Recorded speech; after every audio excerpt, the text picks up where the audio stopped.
గజ్వేల్ నియోజకవర్గంలో రెండవ సాధారణ గ్రామ పంచాయతీ ఎన్నికల్లో భాగంగా సర్పంచ్ వార్డు మెంబర్ల ఎన్నికల కొరకు ఆయా క్లస్టర్లలో అభ్యర్థులు నామినేషన్లను దాఖలు చేశారు. రాష్ట్ర ఎన్నికల సంఘం ఆదేశాలతో నామినేషన్ సెంటర్ల వద్ద ఎన్నికల అధికారులు గట్టి పోలీసు బందోబస్తు ఏర్పాటు చేశారు. నామినేషన్లకు చివరి రోజు కావడంతో అభ్యర్థులు పెద్ద ఎత్తున నామినేషన్లు దాఖలు చేశారు. సిద్దిపేట జిల్లా గజ్వేల్ మండలం దాచారం గ్రామంలో సింగాటం గ్రామం నుండి సర్పంచ్ అభ్యర్థిగా పోటీ చేస్తున్న రాజుకు మద్దతుగా జిల్లా బీజేపీ అధ్యక్షుడు బైరి శంకర్ నామినేషన్ పత్రాలను దాఖలు చేశారు. ఈ సందర్భంగా ఆయన మాట్లాడుతూ కామారెడ్డి బీసీ డిక్లరేషన్ ప్రకారం కాంగ్రెస్ ప్రభుత్వం రిజర్వేషన్లు అమలు చేయడం లేదన్నారు. బీసీలను మోసం చేయడానికి కాంగ్రెస్ ప్రభుత్వం ప్రయత్నిస్తుందని ఆరోపించారు.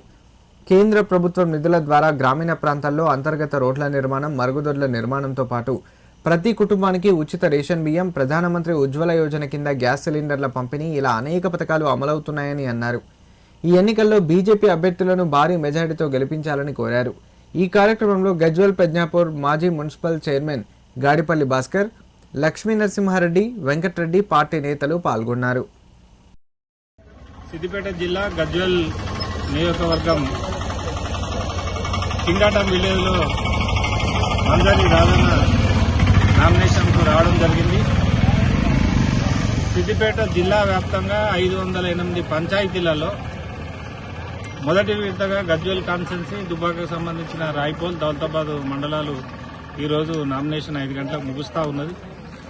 ఏదైతే ప్రజాపాలన అని చెప్పి లేనిపోని కళ్ళబొల్లి మాటలు చెప్పి అమలుగానే హామీలు ఇచ్చి ఇలా ప్రజలకు మోచేతికి బెల్లం పెట్టి నాకిస్తా ఉన్నది రేవంత్ రెడ్డి ప్రభుత్వం.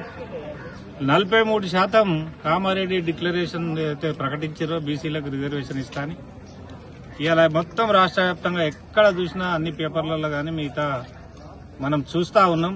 17%కే బీసీ రిజర్వేషన్లను పరిమితం చేసి ఇలా హడావిడిగా కేంద్రం నుంచి వచ్చే 3,000 కోట్ల నిధులు వాపసు పోతున్నాయని చెప్పేసి ఇలా ఆదరాబాదరాగా సర్పంచ్ ఎన్నికలకు రావడం అనేది సిగ్గుచేటు.